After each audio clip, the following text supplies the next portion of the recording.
علیکم عزیز طلباء و طلبات، امید کرتی ہوں آپ سب خیر عافیت کے ساتھ ہوں گے۔ آج کا ہمارا موضوع ہے غزل۔ شاعر ہے میر تقی میر، جماعت نہم کی اردو کی کتاب سے لی گئی ہے۔ آج ہم 3 اشعار کی تشریح کریں گے۔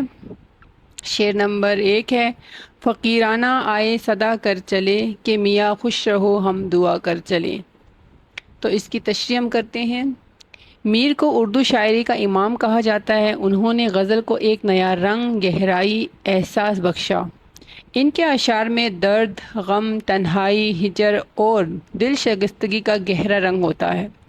میر کی شاعری میں سادہ اور رواں زبان استعمال ہوئی، مگر ان میں گہری تاثیر اور احساس کی شدت پائی جاتی ہے۔ ان کی شاعری میں صوفیانہ فکر کا عکس بھی ملتا ہے۔ فنا، دنیا کی بے ثباتی، نفس کی کمزوری، سب کچھ ظاہر ہوتا ہے۔ حوالہ جات میں یہاں پہ میں نے شعر شامل کیا ہے: میر کیا سادہ ہیں بیمار ہوئے جس کے سبب، اسی عطار کے لونڈے سے دوا لیتے ہیں۔ میر تقی میر کو اردو غزل گوئی میں نمایاں مقام حاصل ہے۔ میر تقی میر کو خدائے سخن بھی کہا جاتا ہے۔ غزل فقیرانہ آئے صدا کر چلے کہ اس شعر میں شاعر میر تقی میر عاجزی کو بیان کرتے ہوئے کہتے ہیں کہ میں فقیرانہ انداز میں تیرے در پر آیا اور صدا لگا کر چلا گیا۔ شاعر نے اپنے آپ کو ایک فقیر کے روپ میں پیش کیا ہے جو محبوب کے در پر حاضر ہوتا ہے۔ کوئی اسے بھیک دے یا نہ دے، وہ صدا دیتا ہوا چلا اور دعائیں دیتا ہوا چلا جاتا ہے۔ یہاں فقیر اپنے محبوب کو خوش رہنے کی دعا دے کر واپس چلا جاتا ہے۔ وہ کہتا ہے میں نے تمہیں خوش رہنے کی دعا دی ہے اور واپس چلا آیا۔ یہاں فقیرانہ انداز سے مراد شاعر عاجزی اور انکساری کا اظہار کر رہا ہے۔ شاعر نے اپنی محبوب کی خوشی کو اپنی خوشی قرار دیا ہے اور اس کے لیے دعا کر کے اپنی محبت کا اظہار کیا ہے۔ یہاں حوالہ جات میں ایک اور شعر شامل کیا ہے: انچھا جی اٹھو اب کوچ کرو، اس شہر میں جی کا لگانا کیا، وحشی کو سکون سے کیا مطلب، جوگی کا نظر میں ٹھکانا کیا۔ یہ دنیا عارضی مقام ہے، یہاں آنا تو ہے، پھر چاہے محبت ملے یا نہ ملے، انسان نے رخصت ہو جانا ہے۔ مطلب یہ ہے کہ یہاں پہ انسان کی ہر مراد، ہر خواہش پوری نہیں ہوتی، لیکن جانا اٹل ہے، جانا حقیقت ہے۔ یہ شعر محبت اور فنا کے جذبے کا ظاہر کرتا ہے، جہاں شاعر اپنے محبوب کے لیے دعا کرتا ہے اور خود کو اس کی خوشی پر قربان کرتا ہے۔ دوسرا مصرع ایثار، سادگی اور خلوص کا نمونہ ہے۔ شاعر نے دنیا کو خیر و محبت کا پیغام دیا ہے، مگر بدلے میں کچھ طلب نہیں کیا۔ آخری بات میں بھی وہ کسی سے شکوہ نہیں کرتا، بلکہ دعا دیتا ہوا رخصت ہو رہا ہے۔ شعر نمبر 2: جو تجھ بن نہ جینے کو کہتے تھے ہم، سو اس عہد کو اب وفا کر چلے۔ تشریح: غزل کے اس شعر میں شاعر میر تقی میر اپنے احساسات، جذبات کو بیان کرتے ہوئے کہتے ہیں کہ وہ کبھی کسی سے وعدہ کیا کرتے تھے کہ ان کی زندگی میں اس شخص کے بغیر بہت مشکلات ہے، یا اس شخص کے بغیر ان کی زندگی کچھ نہیں، لیکن اب وہ اس وعدے کو توڑ کر اپنے راستے پر چل پڑے ہیں۔ وہ جو شخص کو اپنی زندگی کا لازمی حصہ سمجھتے تھے، اب اسے چھوڑ کر جا رہے ہیں۔ شاعر اپنے محبوب کو کہتے ہیں کہ ہم نے وعدہ کیا تھا تیرے بغیر زندہ نہیں رہیں گے، اور آج ہم نے اپنا وعدہ پورا کر دیا ہے۔ تیرے بغیر یہ دنیا ہمارے لیے ایک ویرانے سے زیادہ کچھ نہیں رہی۔ ہر لمحہ، ہر سانس تیری یادوں میں گزرتا ہے، اور تیری غیر موجودگی نے ہمارے دل کو ایسا زخمی کر دیا ہے کہ اب ہم اس دنیا میں رہنا ہمارے لیے ممکن نہیں رہا۔ ہم نے تیرے ساتھ ایک عہد کیا تھا اور آج ہم اس عہد کو نبھا کر دکھایا ہے۔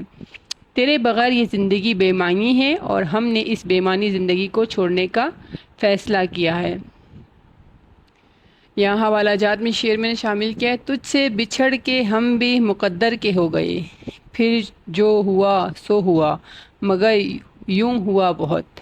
شاعر کہتا ہے کہ ہم نے یہ دعویٰ کیا تھا کہ تمہارے بغیر ہم جی نہیں سکیں گے، اب جب کہ تم ہمارے ساتھ نہیں ہو تو اس وعدے کو سچ ثابت کرنے کا وقت آ گیا ہے۔ آؤ اس عہد کو پورا کریں۔ ہم نے مانا کہ تغافل نہ کرو گے، لیکن خاک ہو جائیں گے ہم تم کو خبر ہونے تک۔ یہاں حوالہ جات میں نے ایک اور شعر شامل کیا ہے۔ غزل کے اس شعر میں شاعر میر تقی میر اپنے پرانے وعدوں، عہدوں کو یاد کرتے ہوئے، جن میں انہوں نے کہا تھا کہ وہ کسی کے بغیر نہیں رہ سکتے، لیکن وقت کے ساتھ ساتھ وہ اس وعدے کو توڑتے ہوئے اپنی تقدیر کے مطابق زندگی گزارنے نکل پڑے۔ ان کا کہنا ہے وہ اس عہد کو وفا کرنے کے بجائے اس سے آگے بڑھ گئے ہیں۔ اس شعر میں ایک طرف رشتہ اور عہد کی شدت اور دوسری طرف زندگی میں تبدیلی، فراق کا دکھ ظاہر ہوتا ہے۔ شعر نمبر 3۔ شفا اپنے تقدیر میں نہ تھی کہ مقدور تک دوا کر چلے۔ شفا اپنی تقدیر میں نہ تھی کہ مقدور تک دوا کر چلے۔ تشریح۔ غزل کے اس شعر میں میر تقی میر کہتے ہیں کہ ہم محبت کے بیمار ہیں، ہمیں محبت اور محبوب کی عشق کی ضرورت ہے، اور ہمیں اس مرض کے علاج کی اشد ضرورت تھی۔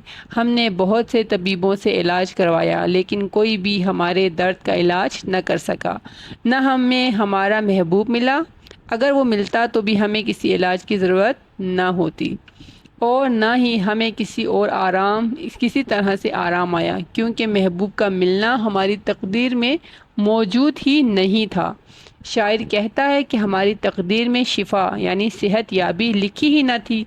ہم نے اپنی استطاعت کے مطابق ہر ممکن کوشش کی، دوا بھی کی، علاج بھی کروایا، لیکن نتیجہ کچھ نہ نکلا۔ یوں سمجھو کہ ہم اپنے حد تک دعا کر کے واپس چلے آئے، کیونکہ شفا تو قسمت میں تھی ہی نہیں۔